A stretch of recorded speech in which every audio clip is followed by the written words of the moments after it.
नमस्कार शेतकरी बांधवांनो, सत्याची शेती या चॅनलमध्ये आपलं मनापासून स्वागत आहे. मित्रांनो, सध्या एक मोठा प्रश्न प्रत्येक कापूस उत्पादकाच्या मनात आहे. कापसाचे भाव वाढणार का आणि यामागचं खरं कारण काय आहे?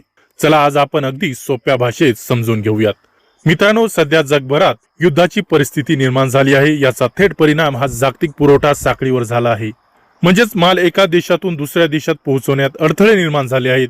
याच दरम्यान एक महत्वाची गोष्ट घडते, ती म्हणजे चीन, बांगलादेश आणि व्हिएतनाम सारख्या देशांकडून भारतीय कापूस आणि सुताला ही मोठी मागणी वाढू लागली आहे.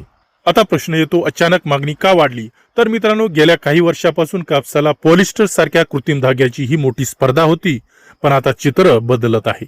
तर कारण काय आहे? तर पश्चिम आशियात सुरू असलेल्या संघर्षामुळे कच्च्या तेलाचे दर हे वाढले आहेत आणि कच्च्या तेलावरच पॉलिस्टर सारखे कृत्रिम धागे हे अवलंबून असतात.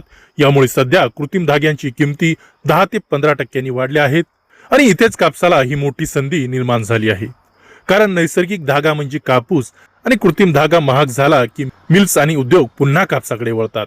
म्हणूनच सध्या अशी शक्यता व्यक्त केली जात आहे की या हंगामात कापसाचा वापर सुमारे 10 लाख गाठींनी वाढू शकतो. आता आणखी एक महत्वाचा मुद्दा आहे. आंतरराष्ट्रीय बाजारात कापसाचे दर वाढत आहेत. रुपया कमजोर झाल्यामुळे आयात महाग झाली आहेत. म्हणजेच बाहेरून कापूस आणणे हे महाग झालं आहे. त्यामुळे देशांतर्गत कापसाला मोठी मागणी वाढणार आहे. याच पार्श्वभूमीवर कॉटन कॉर्पोरेशन ऑफ इंडिया म्हणजेच CCI ने कापसाच्या विक्री किमतीत टप्प्याटप्प्याने 1450 रुपयापर्यंत प्रति कॅन्डीने वाढ केली आहे आणि सध्या दररोज 1.5 ते 1.6 लाख गाठी कापूस विकला जात आहे. याचाच अर्थ काय? तर बाजारात मागणी आहे आणि कापसाला आधार मिळतो आहे.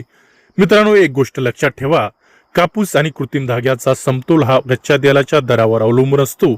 जर तेलाचे दर वाढले तर कापूस मजबूत होईल आणि जर तेल स्वस्त झाले तर पुन्हा कृत्रिम धागे हे स्वस्त होतील. म्हणून पुढील काही दिवस कापूस बाजारासाठी खूप निर्णायक असणार आहेत. एकूणच पाहता सध्याची परिस्थिती कापूस उत्पादक शेतकऱ्यांसाठी सकारात्मक संदेश देणारी आहे. मित्रांनो, अशीच खरी आणि अचूक माहिती मिळवण्यासाठी आपल्या सत्याची शेती या चॅनलला लाईक करा, शेअर करा आणि सबस्क्राईब करायला विसरू नका. धन्यवाद.